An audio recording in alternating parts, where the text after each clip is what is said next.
Я сам живу в Кизлярском районе, в Дагестане, да.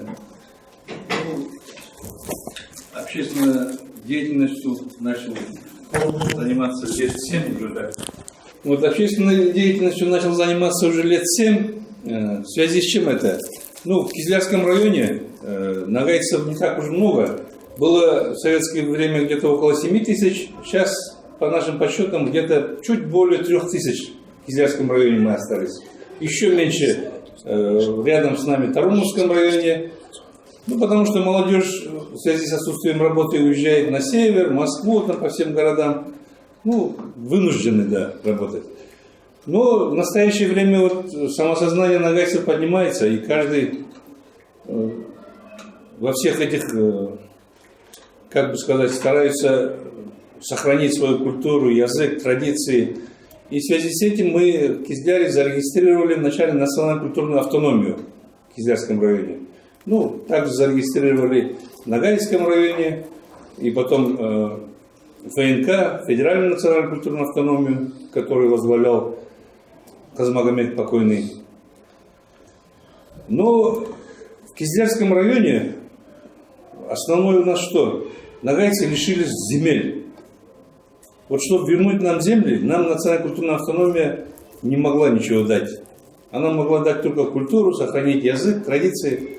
И вот мы сейчас во всех селах в Кизлярском районе, Бабаевском районе, Тарумовском районе и Нагайский район только одна община. Во всех селах создали общины.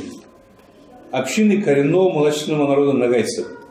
И мы как раз, это закон есть о гарантии прав коренных малочисленных народов, российский закон. И Дагестан, в этом законе сказано, что в связи с уникальным этническим составом Дагестана, Дагестан сам определяет своих коренных народов. И Госсовет определил 14 письменных народов Дагестана всех коренными народами. И туда и мы вошли, нагайцы. Но раз уже есть закон, мы вот создали общины, и теперь 11 общин мы уже создали ассоциацию общин Дагестана, коренного малочисленного народа нагайцев.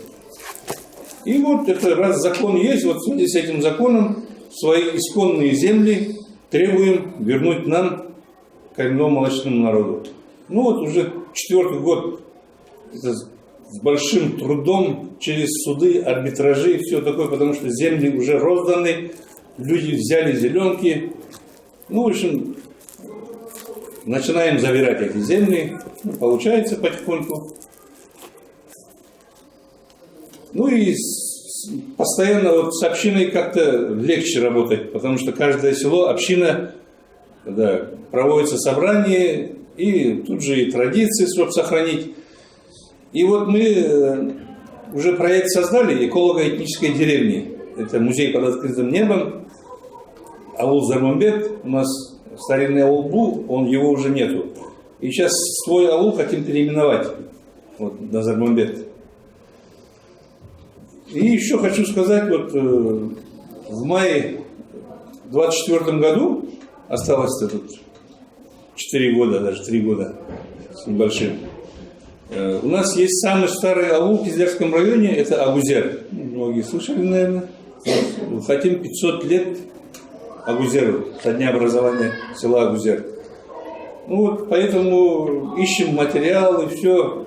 Ну, здесь Рамиль помог, вот. Кедерниазов тоже материал дали. Ну, еще вот ожидаем. Ну, и сами пишем такие полевые материалы.